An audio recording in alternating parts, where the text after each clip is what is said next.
Good afternoon, everyone. I'm Ted Picone. I'm the Acting Vice President and Director of the Foreign Policy Program here at the Brookings Institution. Thanks for coming. We are at the precipice of a really crucial time on the question of Iran and its nuclear program. 1 week from today, negotiators will gather again in Geneva, negotiators from Iran and the P5+1 countries, for a second round of talks on Iran's nuclear program. President Hassan Rouhani's election has generated new optimism. By all public accounts, the October 14-15 meeting of representatives of the P5, Germany and Iran went well. And these parties, as I said, will meet again next week to continue the discussion. While the timing is opportune, the prospects for a successful settlement of the nuclear issue and what might happen if the negotiations fail are very much still in question. We want to look at that question today, and to do this, we've organized a fantastic panel organized by the Saban Center for Middle East Policy and the Arms Control and Non-Proliferation Initiative. And I want to note for on the inside baseball crowd that we've added non-proliferation to our arms control initiative, which has been directed for some time now by our senior fellow, Steve Pfeiffer, who's sitting here. The idea here is to reflect the expansion of the initiative to address a broader range of the critical security challenges facing the United States and the world. Non-proliferation obviously is a first-order concern of the U.S. government for some time, particularly under this administration. And for this purpose, we're very lucky and honored to have Bob Einhorn making his first appearance here as a senior fellow as part of our team on arms control and non-proliferation. He brings a wealth of experience on these issues from his time in the U.S. government, most recently as special advisor to the Secretary of State. You should have all of our speakers' bios in your packet, so I won't go into all the details.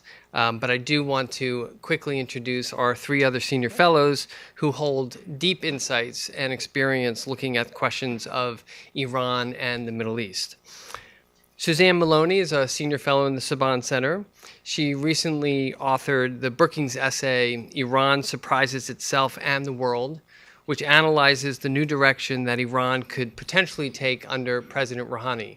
This is a new feature of our production on our website, and I highly encourage you to look at it. It's got a lot of important multimedia dynamics and video embedded in the piece, and it's very much worth reading. Ken Pollack is also a senior fellow in the Saban Center.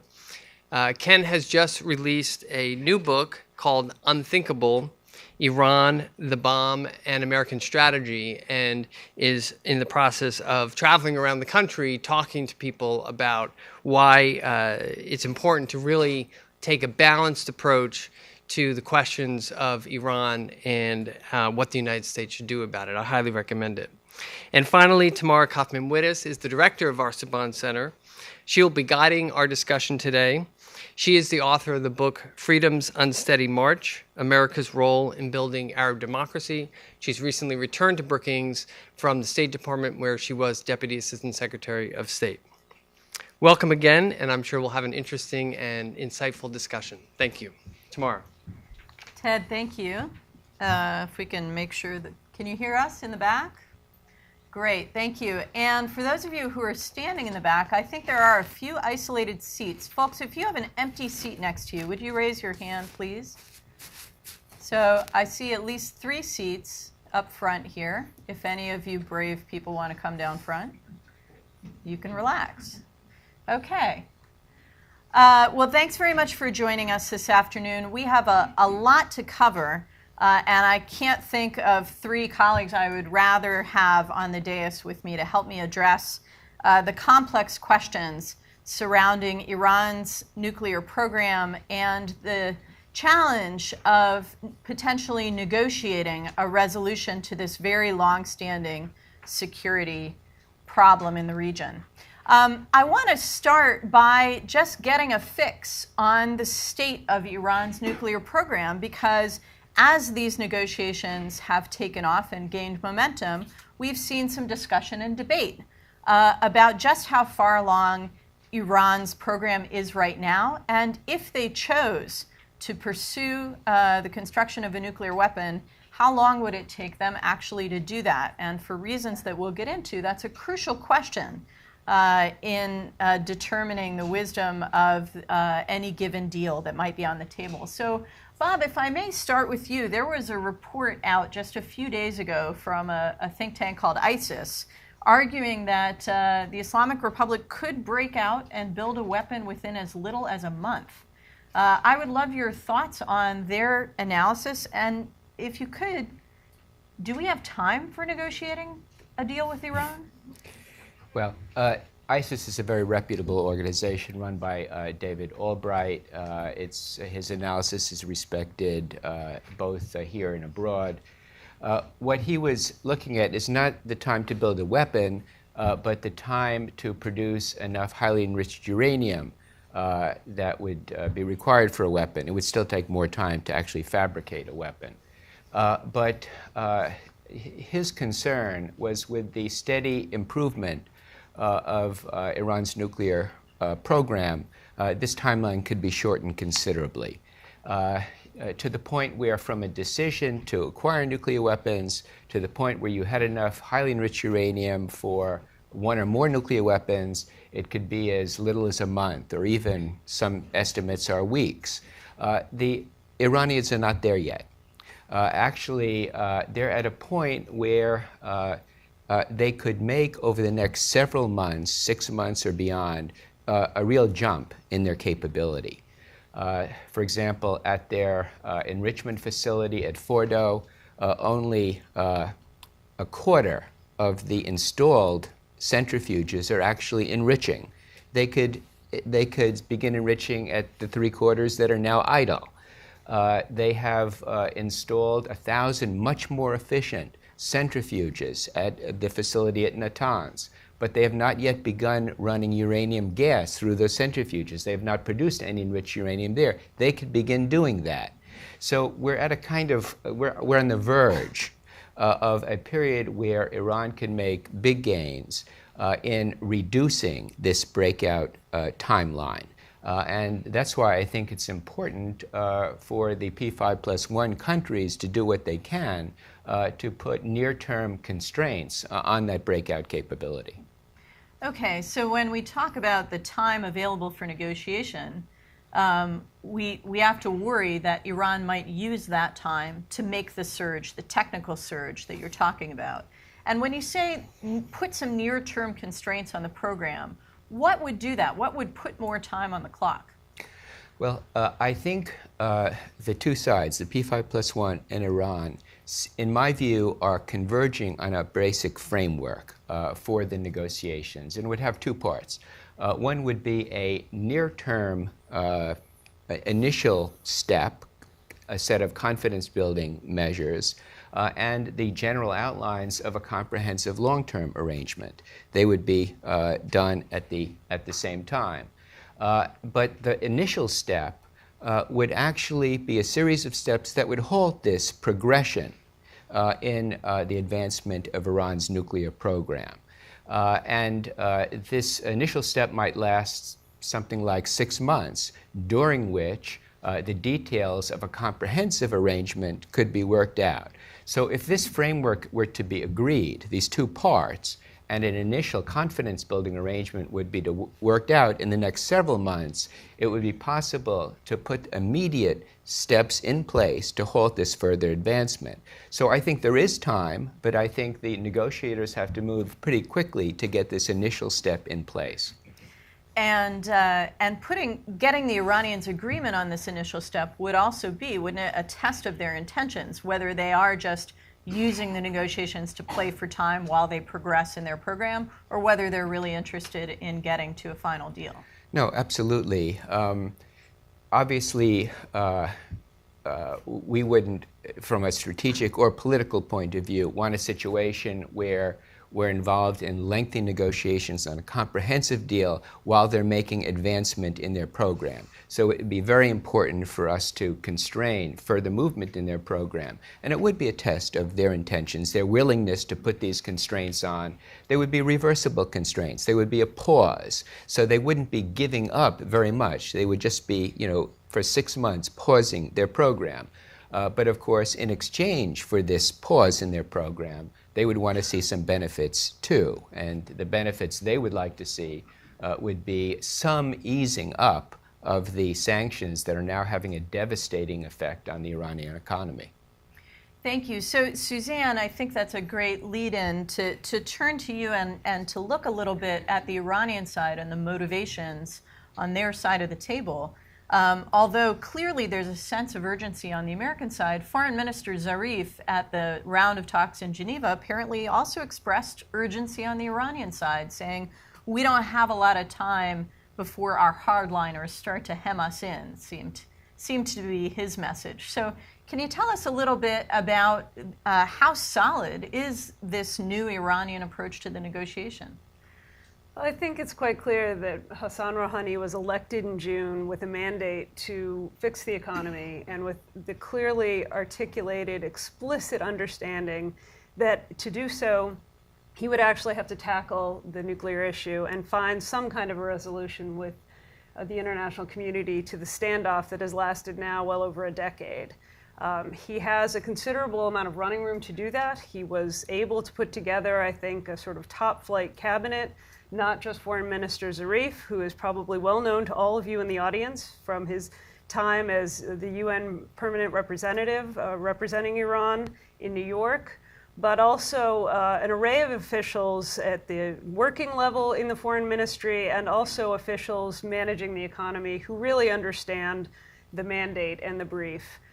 He has come to these officials have come to the table in Geneva in, I think, a very serious way, have engaged in what are the first substantive negotiations on the nuclear issue, and have made clear that they see not just the threat of hardline opposition as a time constraint, but also the expectations of a population who came out in far larger numbers to vote for Rouhani than many anticipated prior to the election.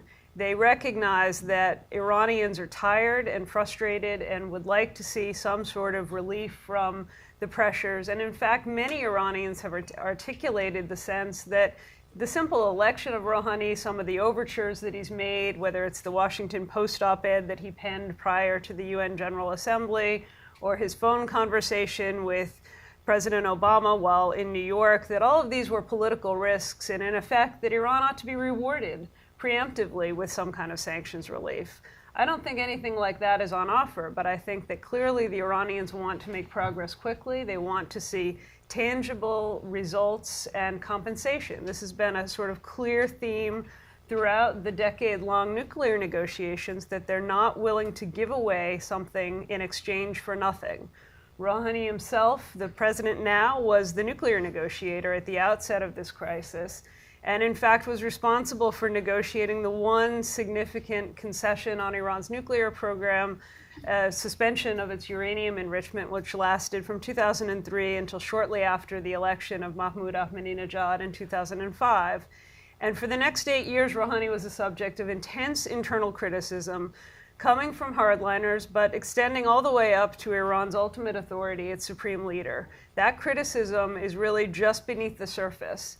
And so while I think that there is a kind of theater in the sense that Zarif is pushing the domestic political argument that we have to help Rouhani, I think it's quite clear that there is a limit to the patience of the Iranian establishment, and that in fact Rouhani needs to deliver. He needs to be seen as having achieved something for his own people in exchange for any concessions that he may appear to be making at the bargaining table. And that is the real pressure that's on him, and it needs to be delivered soon. Okay, so there's pressure from below, from the public, exhausted and suffering from sanctions. There's pressure within the political elite that he prove himself as effective. What kind of support is there from the man who counts most in the Iranian political system, the supreme leader? What do we know about his attitude? Well, I think there's no question that the Supreme Leader's suspicions and mistrust of the international community as a whole, and of Washington in particular, run very deep. And I haven't seen any evidence that, in fact, Rouhani's election in any way countervails that. But what he has clearly given Rouhani is a certain degree of running room to effect a solution so long as it appears to be within the benefit of the Iranian people. And that's going to be the test. What can Rouhani bring in terms of actual results? And the Supreme Leader, as I said, was very critical of the concessions that were made at the early part in 2003, and I think will apply a fairly high standard. This is why the issue of sanctions relief, the particularities of what is actually put on offer is going to be so important, and it's why I think that there is a concern that the United States, for legitimate, justifiable reasons, would like to see a fairly comprehensive and ambitious initial agreement or initial phase of the final agreement, and would like, in effect, to pay a relatively cheap price for that by retaining as much of the architecture of sanctions as is possible, if not all of the architecture of sanctions. There are a number of proposals that are floating in the public domain about what else the international community could do to reward Iran, perhaps by freeing up some of the frozen assets that are banked abroad. It's unclear to me whether this will be sufficient because, in effect, what Iran needs more than simple cash is the ability to do business normally with the international community. That's what the people want. That's what many members of the establishment who have considerable economic interests themselves would like to see.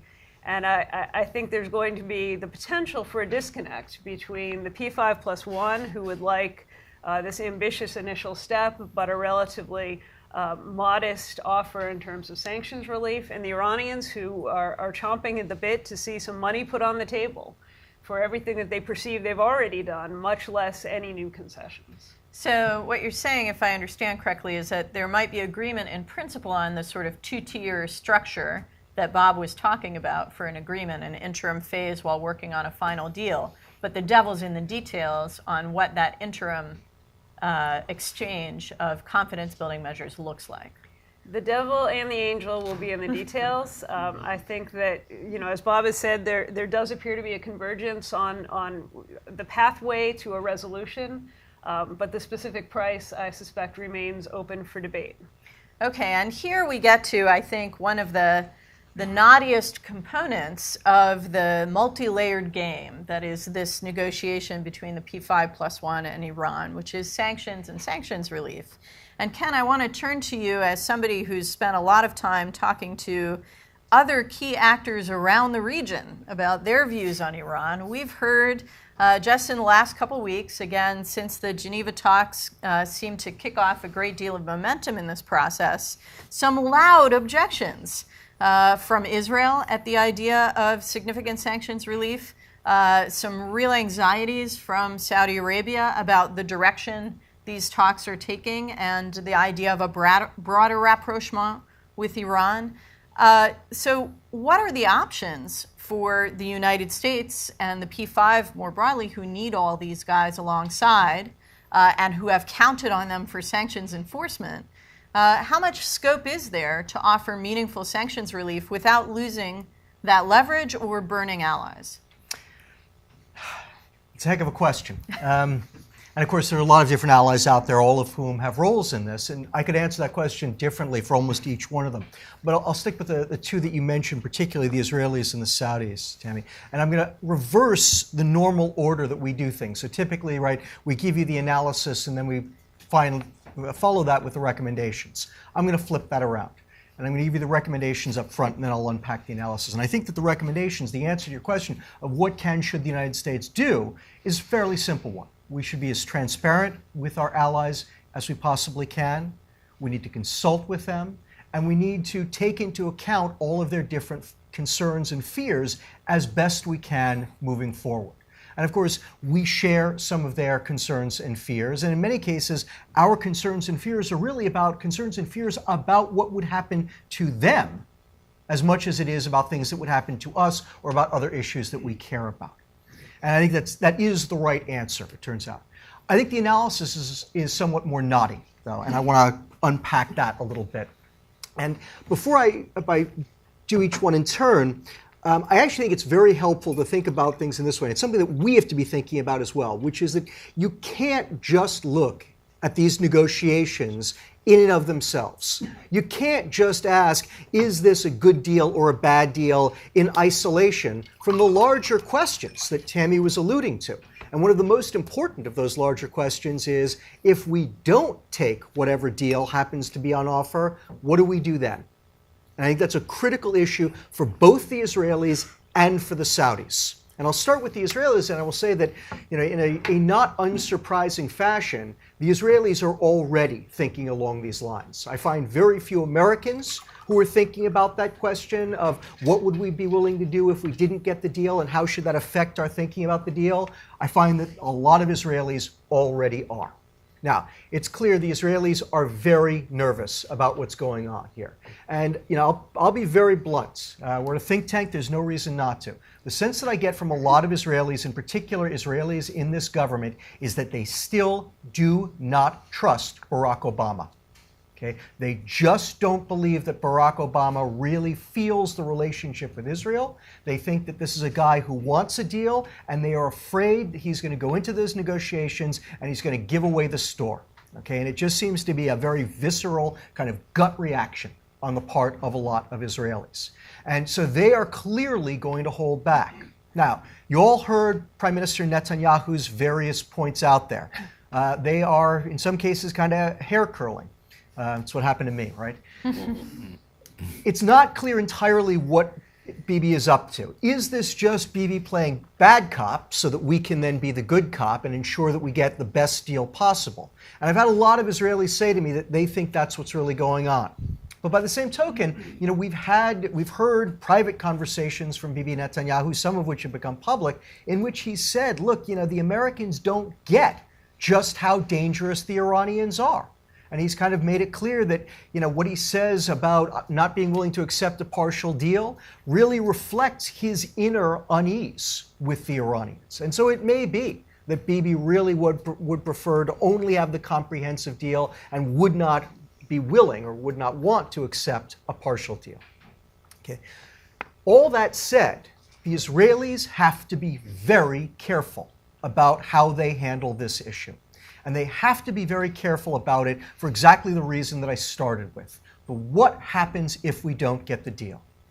If we don't get the deal because the Israelis kill it, and everybody else in the world believed, or everybody else in the world except the Israelis and the Saudis, believed it was a good deal, that's Israel's problem. That's not Iran's problem. You will see international opinion turn against Israel and potentially turn against the containment of Iran. And the Israelis get that, and they can't allow that to happen. By the same token, if we don't get the deal for whatever reasons, and afterwards it turns out that the Israelis were playing this very hardline position because they wanted us to go to war with Iran, wow, that would also be a killer for Israel's relationship with the United States. Okay, the Israelis do not want to be in a position where they get blamed for an American war with Iran, or they get seen as trying to push the United States into a war with Iran. The Israelis are very sophisticated about their own reputation here and about the importance of the U.S.-Israeli relationship. They don't want that to happen either. And beyond that, they also have to worry that if they wind up killing the deal and we wind up not going to war with Iran and containing a nuclear Iran instead, they've got to ask themselves the question, would it have been better to have gotten the deal, even a partial deal? Because again, I think that the argument is, I think that all three of us could make the case very staunchly, that even if you have to wind up containing Iran with even a partial deal is going to be a hell of a lot better than trying to contain Iran with no deal. And so for all of those reasons, the Israelis have to be very careful. They want to make sure that we get the best deal possible. They want to make sure that we give away the least and get the most from the Iranians, but they have to be very careful that they are not seen as the reason that the deal falls apart. And they need to make sure that if it does, that it comes out in a situation where they're at least as well off as they are now in terms of containing Iran, constraining Iran's behavior, and limiting the threat they feel from Iran. Now, Saudi? All right. Saudi, in some way, Saudi is the nice kind of bookend or the kind of contrast to the Israelis, because the Saudis, I think at some level, are actually far more concerned about this deal than the Israelis are. But by the same token, they have less of an ability to influence us and what moves forward. It's not that they have no ability, but they simply don't have the same kinds of allies and friends and abilities to affect things that the Israelis clearly have. But for the Saudis, what's important, again, if you start with my point about what happens if you don't get the deal, I think it's very clear the Saudis would prefer not to get the deal. Okay? Unlike the Israelis, who would be willing to take a very good deal and then have problems, concerns about they can't be seen as being the cause that the deal doesn't happen, the Saudis really don't want the deal. Okay? Because for the Saudis, the Iranian nuclear program is only part of their much larger set of problems with with the Iranians, and arguably it's only a small part. Okay? Their problems with Iran are the wider Saudi-Iranian war. If you want to call it a Sunni-Shia war, the Saudis would certainly agree with you. The Iranians would certainly disagree with you. But that's also what's out there. There is a war going on all across the Middle East. It is often waged by Sunnis versus Shia. It is always being waged by proxies of the Saudis or allies of the Saudis and proxies or allies of the Iranians. And that's what the Saudis see going on in the region. And what they are terrified of is that this deal is going to be either the end of America's involvement in that struggle against Iran. If I understand correctly, what you're saying is that both Israel and Saudi Arabia have anxieties and interests that create a gap with the United States, but they don't want to be isolated either. They recognize that the international coalition behind the sanctions effort has been crucial to protecting their security thus far, and they don't want to blow that. Now, Bob, Secretary Kerry is embarking on a trip this weekend. He's going out to the region. He's apparently stopping in Riyadh.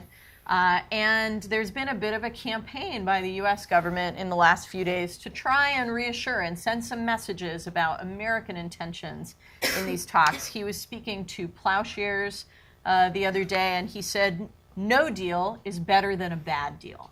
So I wonder, given your experience, if you can help us understand, from Kerry's perspective, what does a good deal look like? Well, I tell you, first I'll tell you what a bad deal looks like and what the Israelis and the Saudis would consider a bad deal. A bad deal is one where we get partial constraints on Iran's program, and in exchange for that, we give away all of our leverage, the leverage we would need to get a comprehensive deal that genuinely addressed our concerns. And the Israelis have been most vocal about that, a fear that a near-term, confidence-building initial step would cost us major sanctions, that we'd have to get that, we'd have to give up major oil and banking sanctions, and we'd have no leverage to go beyond a pause in their program to deal with our concerns. I don't think that's at all in the intentions of the administration, of Secretary Kerry, or of any of the P5+1 governments. I know it's their intention, if there is to be an interim first step, to pay a reasonable price, but not an exorbitant price, one that does not surrender the major leverage we're going to require. Now, what is a good deal?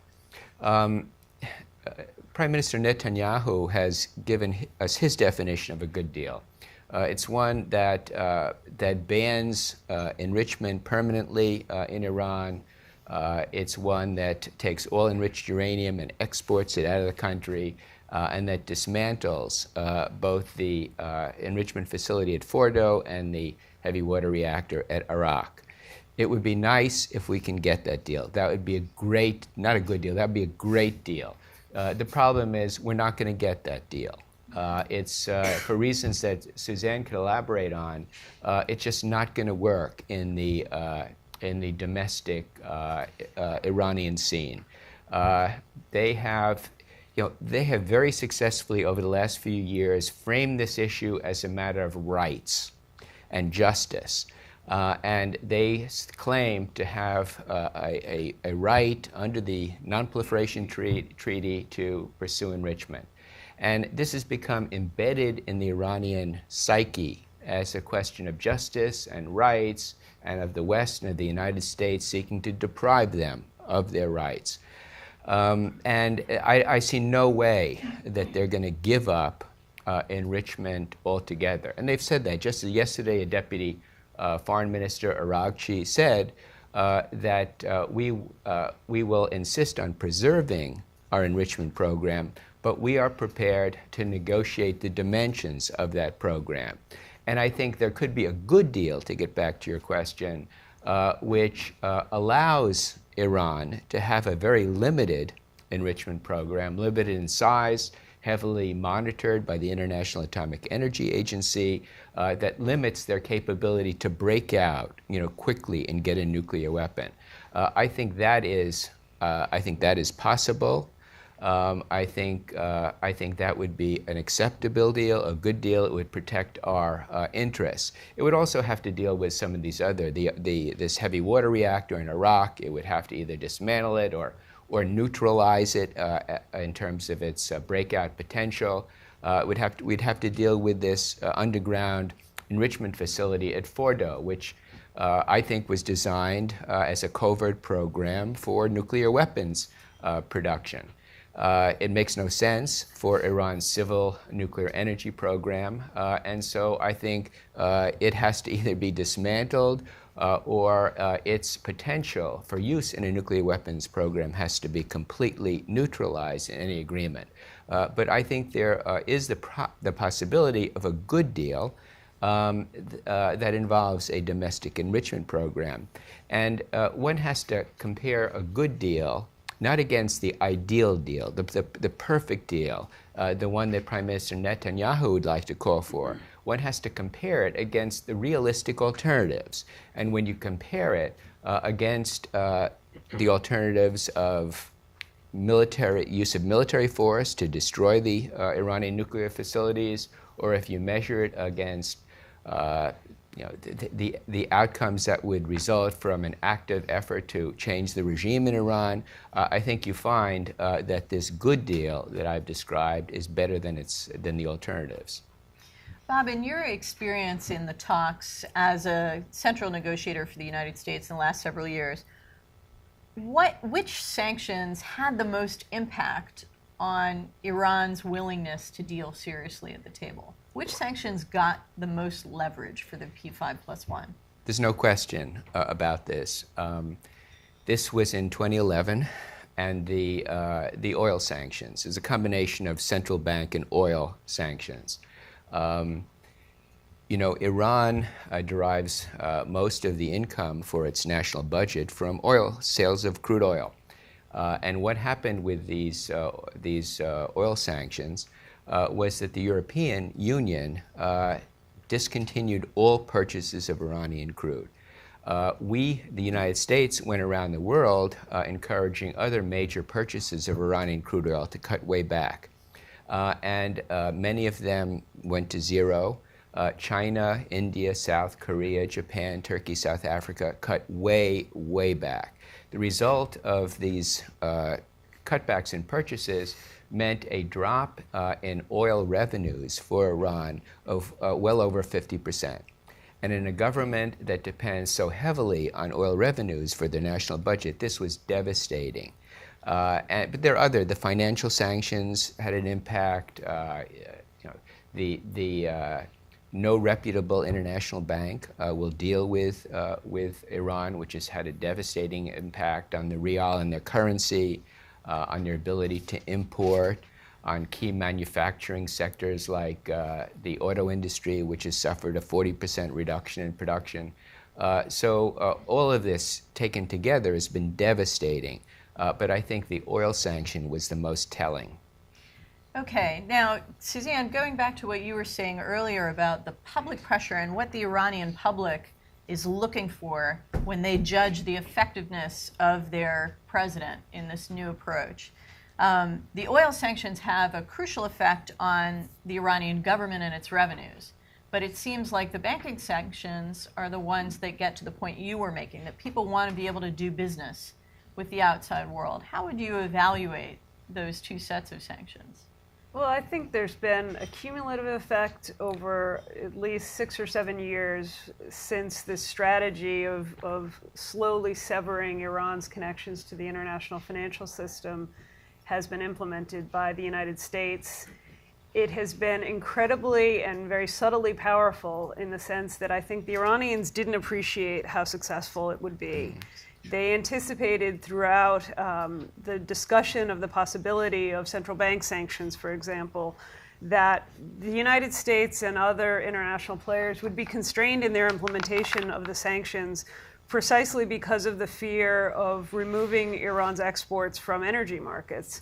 What they didn't appreciate was how much energy markets have changed and how North American production and additions from Iraq, from Libya, and also expanded Iraqi production, in fact, cushioned the blow, and there was no sizable increase in the price of oil or the price of gasoline that Americans and Europeans pay at the pump as a result of these incredibly severe sanctions that have knocked 1.2 million barrels a day out of the markets and cost Iran those revenues. So they were surprised, and I think that, you know, even despite 35 years now of experience with international financial pressure, they didn't anticipate just how powerful these would be. Iranians have, at an establishment level, have made clear what they're looking for is some relief on oil and finances. I was most interested in the fact that a senior or a well-established journalist associated with one of the more powerful conservative papers explicitly told a New York Times reporter, we want to get back into SWIFT. We want to get back to the international financial clearinghouse for clearing payments electronically, that this is what they're looking for. You know, I don't know precisely what they're going to be willing to settle for, but you know, this idea that has been circulated by the Foundation for Defense of Democracies as part of a broader plan for expanding pressure on Iran's economy, by which Iran would be induced to cooperate through targeted release of some of its assets that are frozen abroad, I suspect will be insufficient to persuade the establishment that, in fact, there is a new path on the American side. They feel they've gone a long way already toward demonstrating that they're prepared to do something very different than has ever been possible from the Iranian side.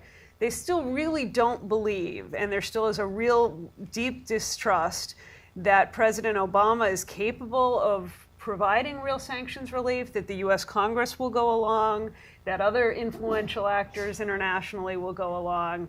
And so this is one of the hedges, I think, on their own negotiating position, that they want to be convinced and they deeply need to be rewarded in order to sell a deal at home. And it probably will require more than cash to do that.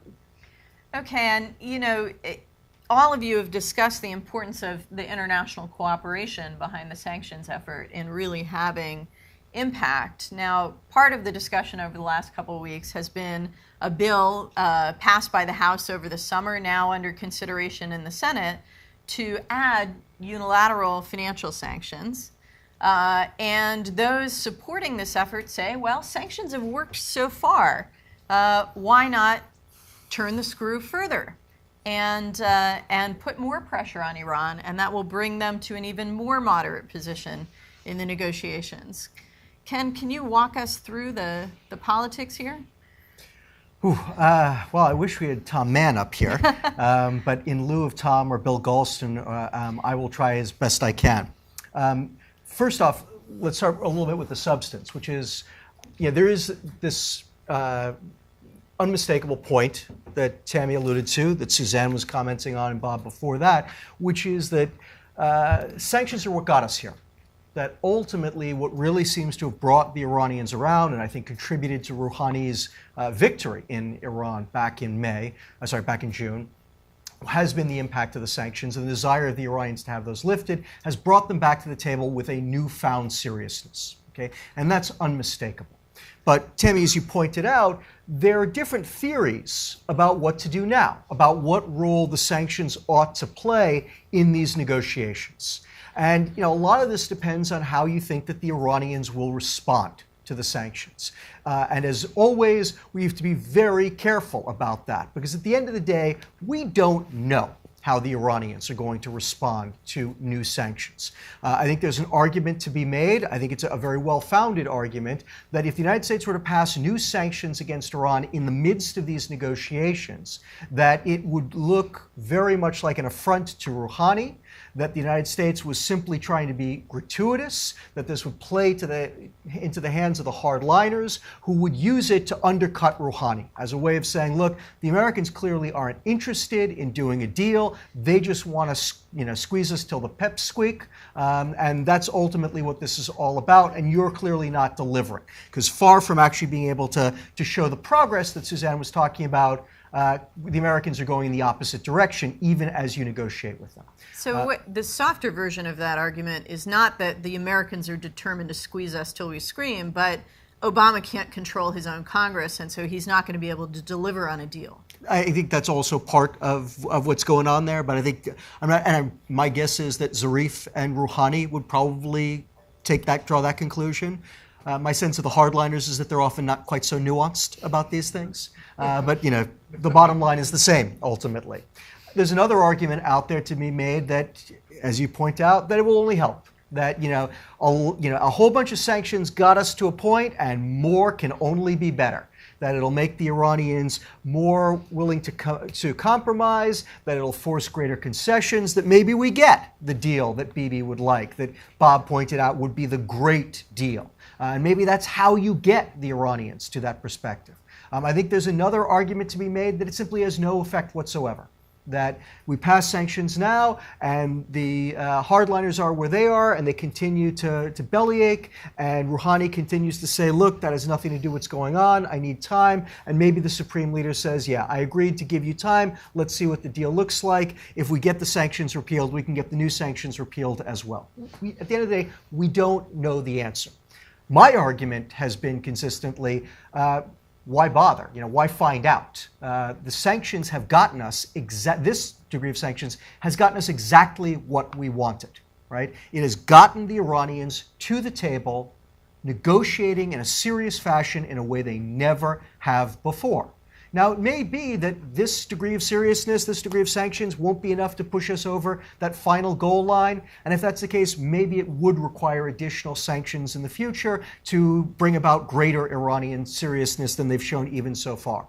But my feeling has always been, we've got time for that. We can always pass new sanctions if it becomes clear in the next round or the round after that that the Iranians really aren't serious enough at this point in time. And I think that the different perspectives that I've just laid out are all naturally situated somewhere in our Congress because there are very different views across there. I think the problem that the administration faces, and the problem for those of us who'd like to see these negotiations work, of course, is that what we've consistently seen is that there is a group of people within the Congress who believe very fervently in the argument that you have to just keep squeezing as hard as you can, that maybe you can get the ultimate deal if you just squeeze hard enough, and therefore we're going to just keep ratcheting up the sanctions. And everybody else in the Congress sees no particular reason to vote against it, right? The truth of the matter is that the administration has consistently opposed virtually all of the other sanctions bills that came out, and now the administration is embracing those and saying it was the sanctions that got us to this point. And for a lot of other people, their domestic constituents don't know a whole lot about Iran, but what they know about Iran, they don't particularly like. And so it makes it easy to vote for it. I think the challenge for the administration, and I think here the administration is just starting to rise to that challenge, but they are starting, and that's a good sign, is they're going to have to go into the Congress and to say, just give us some time. And they are starting to make that argument, and I at least see that as being an argument that is beginning to take hold, that there is more time to impose greater sanctions if we need to do so. I certainly hope that's the case. Ken, thanks. Bob, I have to ask, do you think that that's a fair assessment that the administration comes to Congress now with a bit of a credibility gap on sanctions, having opposed these earlier efforts? Well, there's always been a negotiation between the administration and the Congress. Congress always comes in with some very, very tough sanctions. The administration, any administration, will want some flexibility. The administration has to look out for its sanctions partners, the broad international coalition, and we don't want to be penalizing our partners. We want to be penalizing Iran. And some of the sanctions that the Congress has proposed would hurt our partners more than Iran. So there's always a negotiation. here. And I think we've come out in the right place on most of the legislation, and the administration certainly has implemented sanctions conscientiously and effectively. I think there's another reason for not adding on new sanctions at the moment. The P5+1 and the United States don't want to be seen as the intransigent party. So far, Iran has been seen as the one not interested in a serious negotiation, and that's helped build broad international support for sanctions. But it looks like if it looks like we're not really interested in a deal, we just keep loading on sanctions, then that could shift. The Iranians will look as like they're the reasonable party. They've been working very hard in their public diplomacy to convey that impression. And sooner or later, the sanctions regime will begin to unravel. And if that happens, we're not going to have the leverage we need to get a good deal. Thanks. You have been a very patient and engaged audience, and I want now to open up the conversation to include you. Let me ask you two things as we prepare for this Q&A portion. Number one, when you get the microphone, please identify yourself. And number two, please make sure it's a question, and that's a question, singular. Okay? Why don't we start right there, the gentleman in the yellow tie, yes. Thank you very much. My name is Cornelius Adebar. I'm with the German Council on Foreign Relations.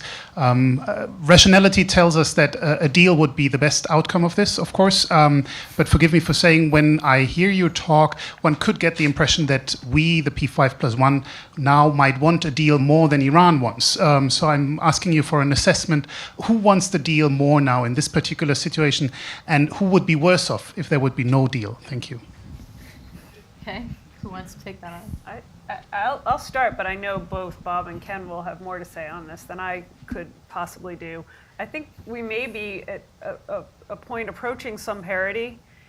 There are powerful incentives that Bob and Ken will speak to on the technical timeline that certainly drive the urgency from the international community. But for the first time, the Iranians are very keen for a deal, not just because of the political theater of hardliners versus Rouhani and his moderates, but simply because the economy demands it. I think there's no other explanation for what has happened within Iran over the course of the past 6 months, much of which was unanticipated by anyone, including most of the Iranians that I know. The economy is in a state certainly better in some respects than at previous points of crisis during the Iran-Iraq War, for example, but in a state that the leadership has recognized is unsustainable over the long term. And they're looking to get a deal now as quickly as possible in order to staunch the bleeding and in order to deal with the structural problems that are really at the root of Iran's troubled economy. I think that is a really powerful incentive. The fact that there are reports circulating that suggest that Iran may have as little as 3 months of import cover in terms of its foreign exchange balance.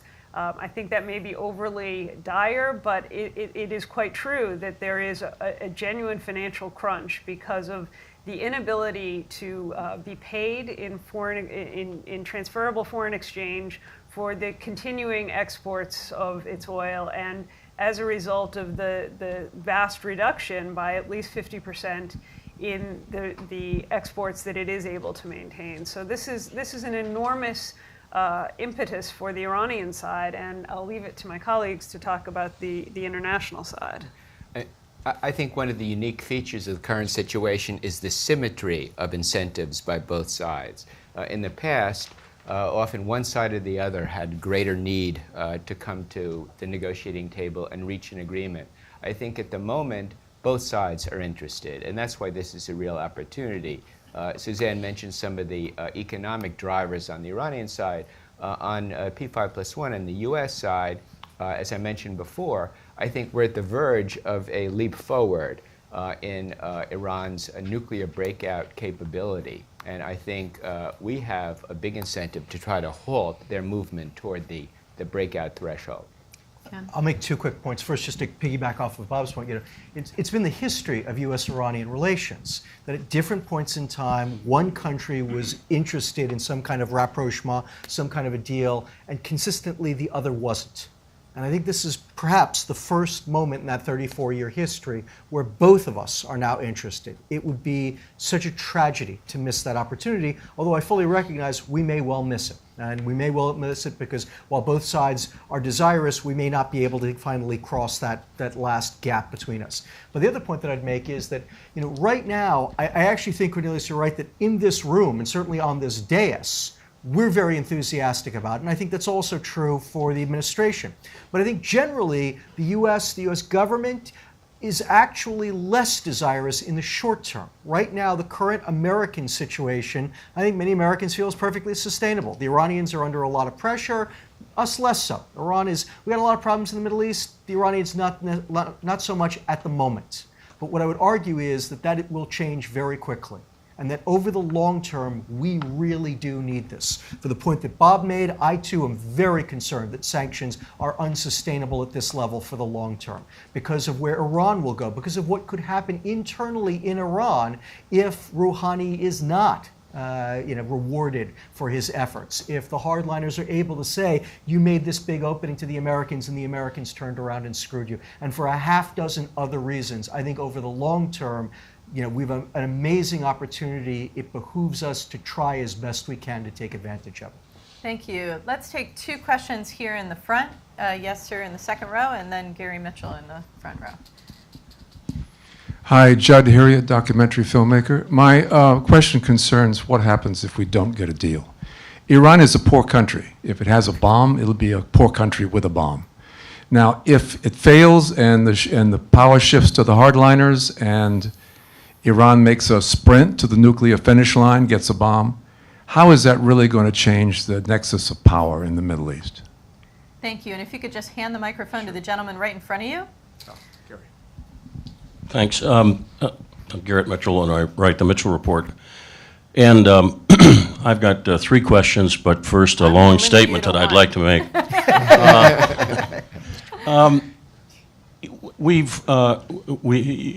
You've not mentioned specifically the IRGC, but you've used the term hardliners a lot. And I guess my question is, looking at the domestic politics in Iran, I'm curious to know where you see the IRGC on this specific issue now, and particularly, if I'm correct, that because not only do they have sort of philosophical reasons for that, but they're the only people making money in Iran these days with the sanctions. So an IRGC perspective would be helpful. Thanks. Thank you. Suzanne, why don't we start with you? On the first question, I'd note I wouldn't actually describe Iran as a poor country. I'd describe it as a rich country that has done a really bad job of managing its resources. And it's not just about the sanctions. It's about everything that's happened over the course of the past 34 years. So this, to me, is the great tragedy of Iran, and it would be compounded if we don't get a deal. That Iran today is a country that is marginalized, that is isolated, a country where tourists fear to go, a country that can't do business with almost any other state on earth in anything like a normal way. You can't get a letter of credit. You can't import or export in any sort of easy fashion. It involves carrying buckets of cash around the world. Iran could have been South Korea. Iran could have been Turkey. Iran could have been 1,000 other countries in the emerging markets that have grown by leaps and bounds, that have really made the most of an incredibly well-educated population and a diverse resource base. And instead, Iran is a sort of joke on Saturday Night Live and a threat for much of the international community.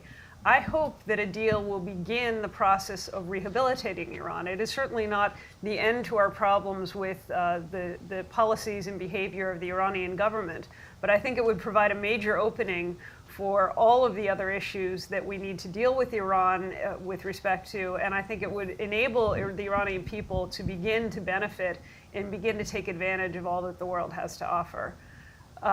In terms of the Revolutionary Guard, it is a large and relatively diverse organization.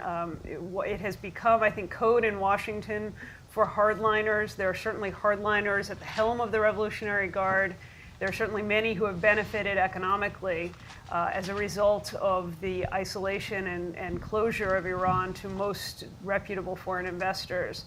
There is no doubt in my mind that Rouhani has both the ability to influence that constituency and has greater traction and credibility with the Revolutionary Guard than, in fact, he is often credited for.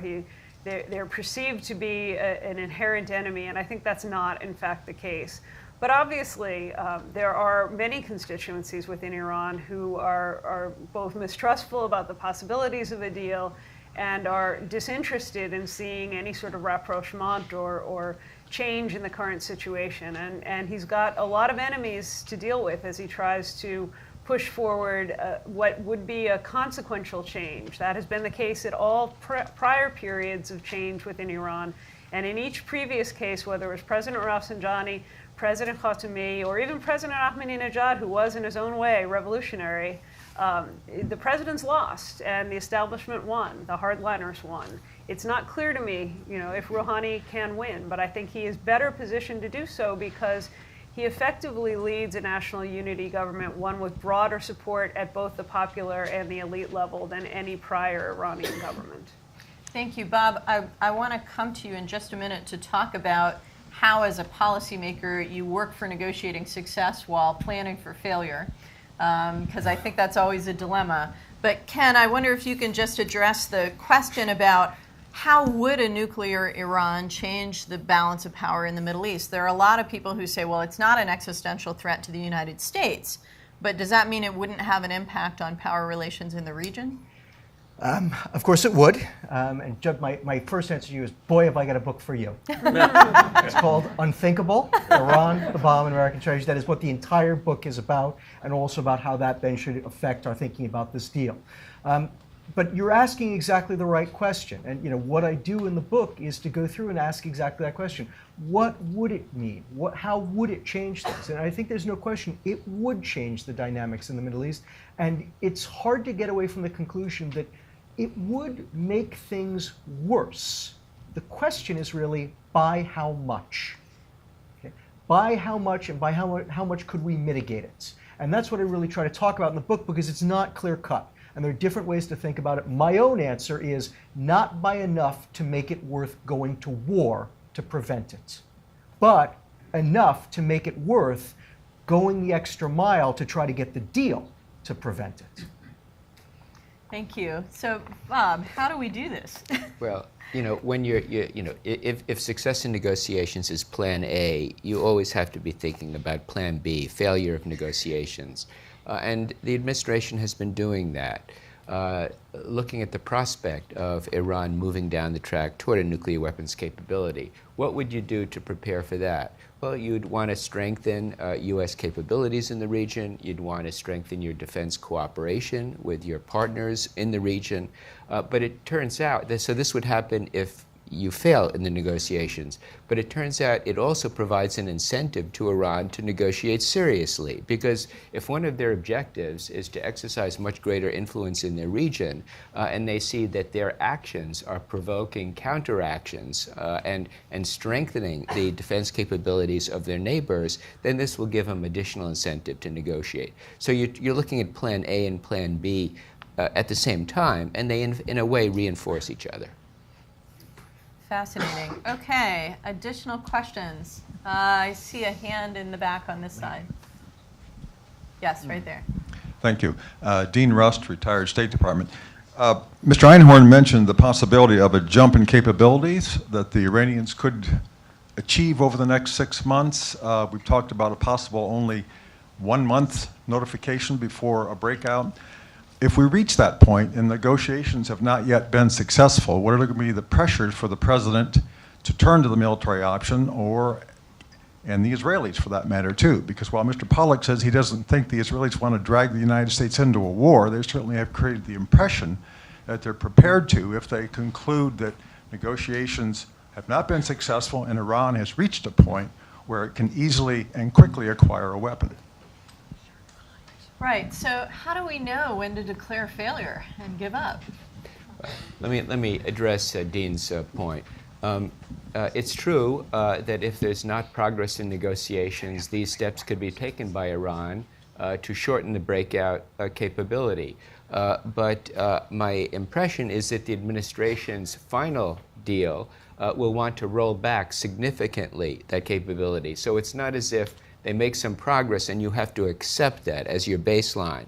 I think a final deal would have to substantially reduce the enrichment capacity, for example, that Iran has today, even, to a rather low level. It would also want to scale back the potential proliferation threat, the breakout threat from the Iraq heavy water reactor as well. So I'm sure the administration wouldn't take it as a given that they had made this progress. Well, we can't, we're just going to have to live with that. Ken, you wanted to add? I just wanted to add a point, which is, I think we really can box ourselves into corners with these timelines, because these timelines are actually a lot softer than people make them out to be. And the truth is, when you look at the course of disarmament, we have had countries give up their nuclear arsenals. All right?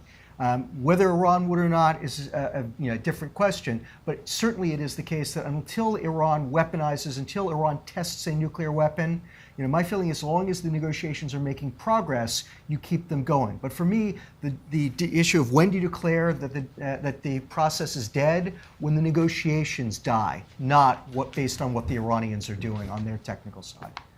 So as long as they're still willing to come to the table and engage substantively, right, and that last word is the most important one, the substantive part. If we have to be trying to judge this for, are they just stringing us along? That's what they were doing, I think, at least before this. And if that's the case, then then the negotiations are dead, and we need to move to Plan B. But if we think that the Iranians are negotiating in good faith, if they are making real concessions, this other stuff is going to happen. Okay, we know it's going to happen.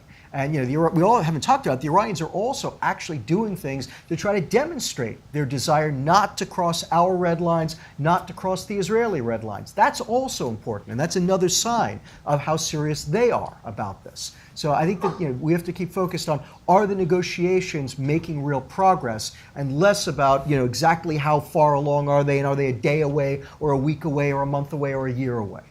I think this begs a question, Suzanne, about what would the scenario be inside Iran if we saw Rouhani and Zarif losing their scope to pursue this process? If the danger that you were talking about occurred, they're not going to boot him out of office. They're pretty good about having regular elections, however managed a process they may be. What would be the signals that the window's closing on the Iranian side?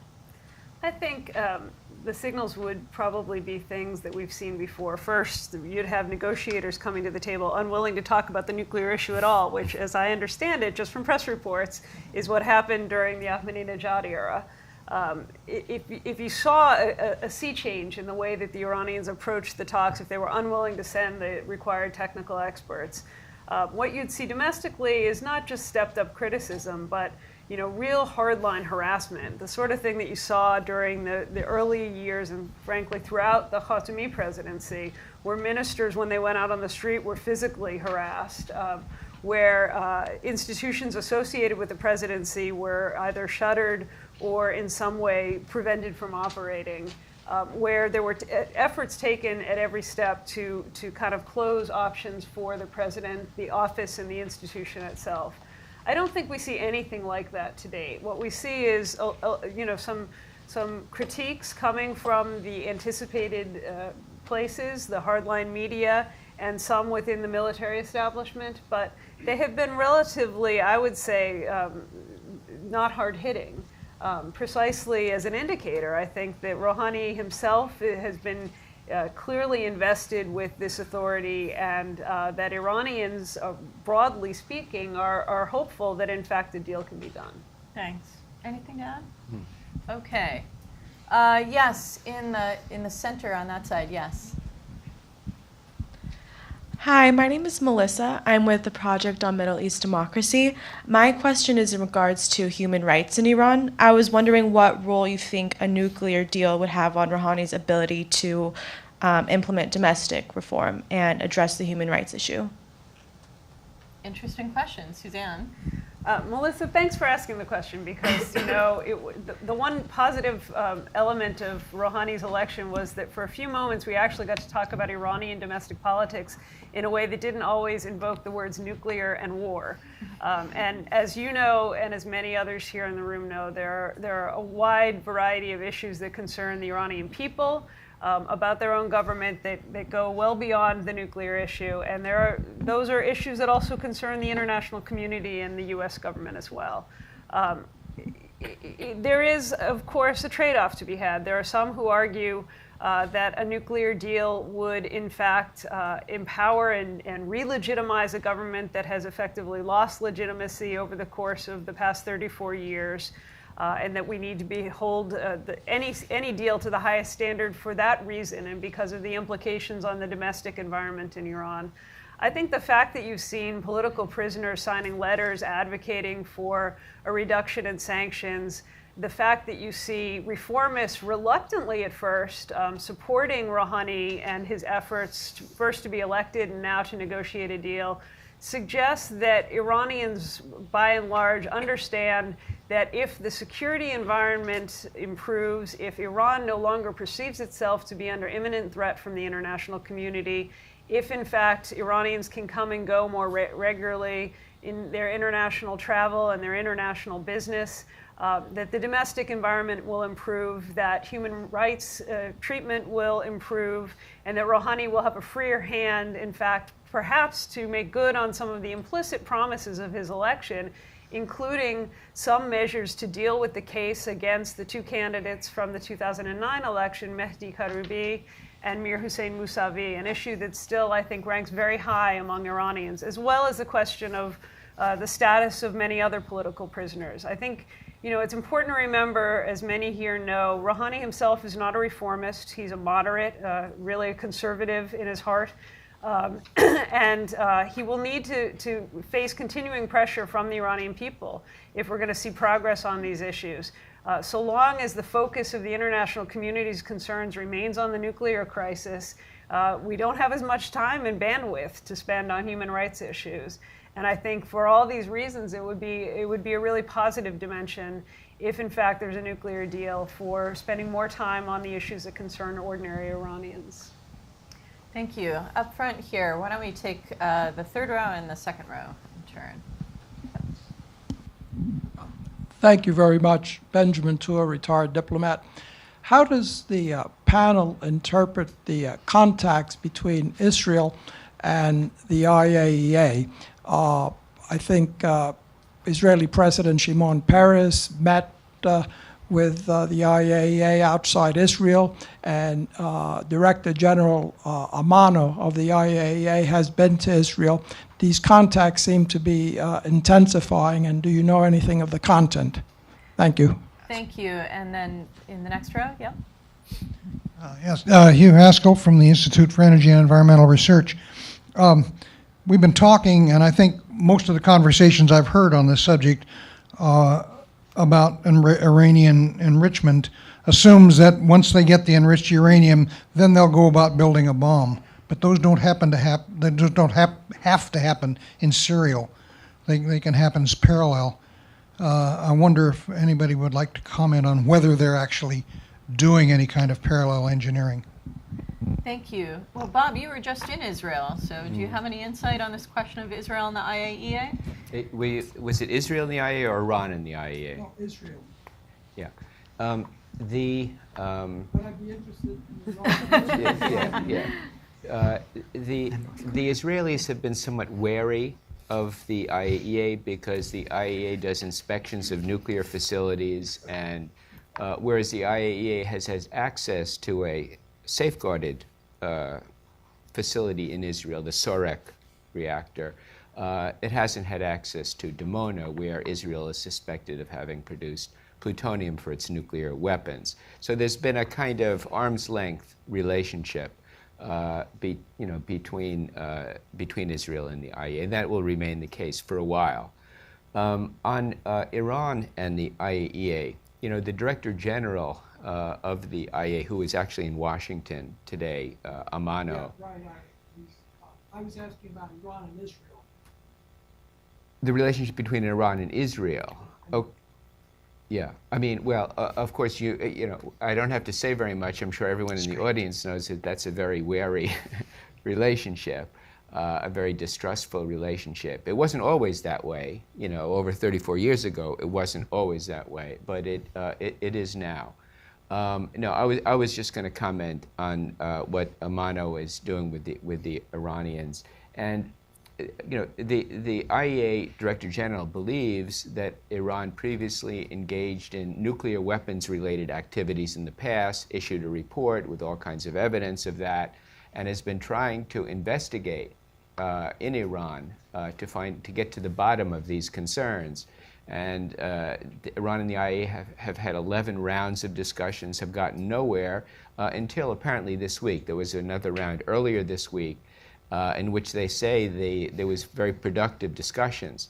But there were very productive discussions apparently on the modalities of inspections to try to resolve these concerns. There is not yet agreement apparently on actual arrangements for inspections to get at the bottom of this. So yes, there's some progress, but I think there's a lot of work to go. And this issue isn't going to be resolved. There are two parallel tracks. One is the P5+1 with Iran. The other is the IAEA with Iran to deal with some of these concerns about past activities. I think both of these tracks have to be resolved, but they're operating separately for the time being. On your question about the, yes, you know, you can enrich uranium for a nuclear energy program to generate nuclear power, to do nuclear research, or you can use it to produce weapons-grade uranium for a bomb. What the P5+1 are trying to do is to ensure that any enrichment program in Iran will be devoted exclusively to peaceful purposes, and that will be able to detect immediately any effort by Iran to divert to a weapons purpose, and that there'll be a substantial period of time between that diversion decision and the production of bombs for the international community to be able to intervene and stop Iran. That's the purpose of it. But it's a dual-use technology is the problem. Do we have any information on Iran's work on developing delivery systems and the other pieces that they would need to have a weapon they could use? We have a good deal of information about Iranian efforts in the missile area. They have a broad range of missiles of relatively short and intermediate ranges, missiles capable of reaching anywhere in the region, including Israel, and this gives the Israelis a tremendous amount of concern. They've done some work on technologies applicable to long-range missiles, even ICBMs. They do this, the development and flight testing of these rockets under the guise of a civilian space launch program, the ability to boost satellites into space for civilian purposes. But I think there's widespread suspicion that what they're really trying to do is to develop the technological base to have a long-range, ICBM range, missile delivery capability. So they've moved forward clearly on that front. Thank you. You know, Ken, I think this discussion about Israel also raises some statements we've heard from Israeli officials in the last few weeks about Israel's congruence of interests with the Arab states of the Gulf, and that it has more in common with other regional actors now than it ever has before. So is Iran uniting the rest of the region? To a certain extent, I think they are. I think that we also have to be, you know, as Suzanne rightly likes to remind us regularly about the diversity of views within Iran, we also have to be aware of the diversity of views within the Arab world.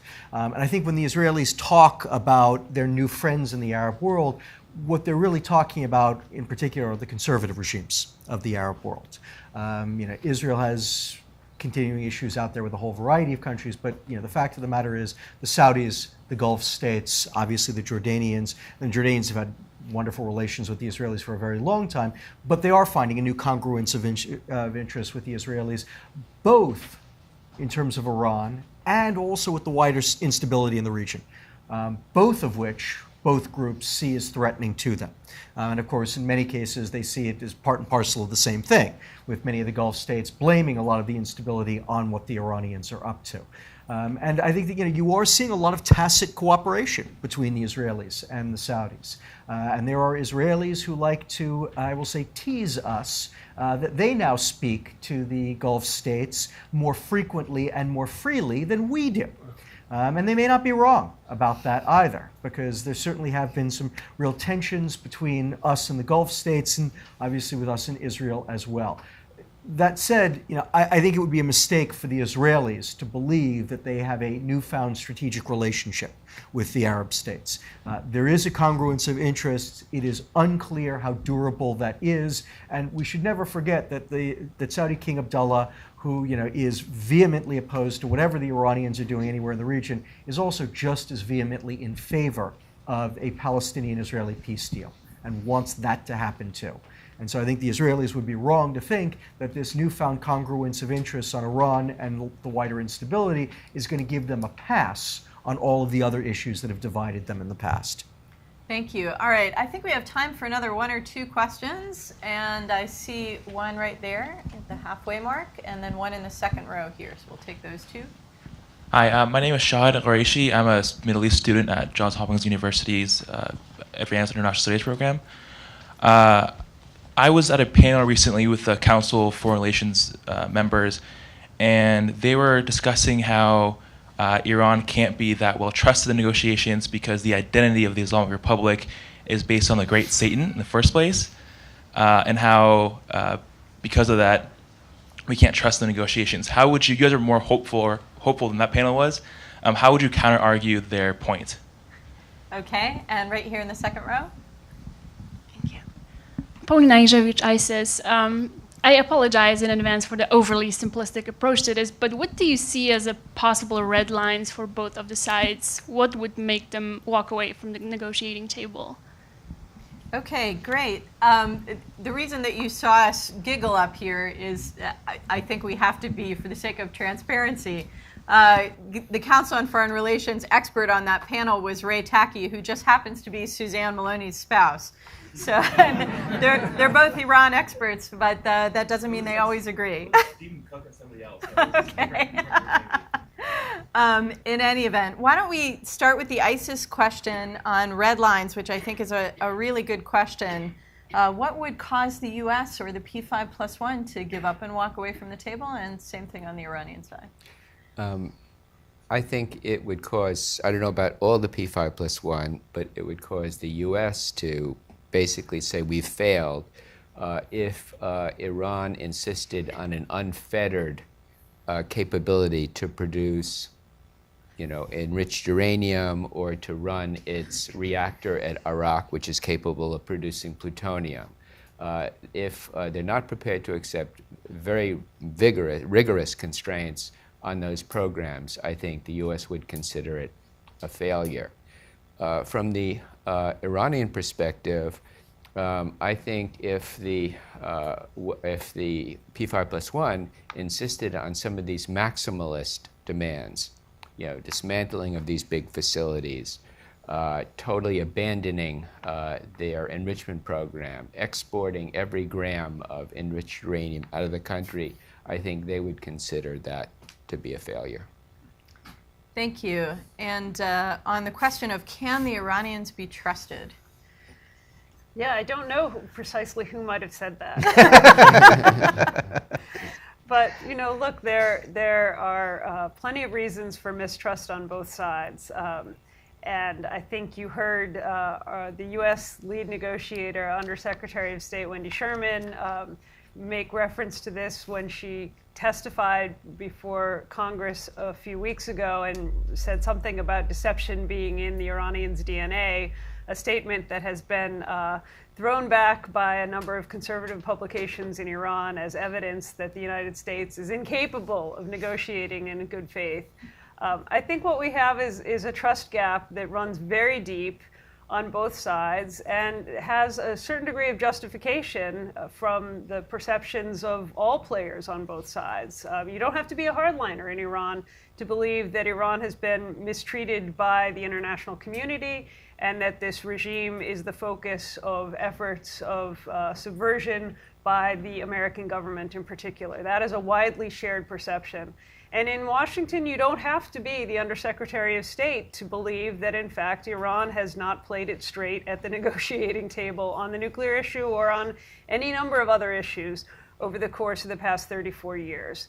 So we have to overcome that mistrust gap, and we have to do it in an environment that's pretty challenging on both sides, where there are contentious domestic politics that, in fact, require various officials to go speak to hardline constituencies and reassert their bona fides.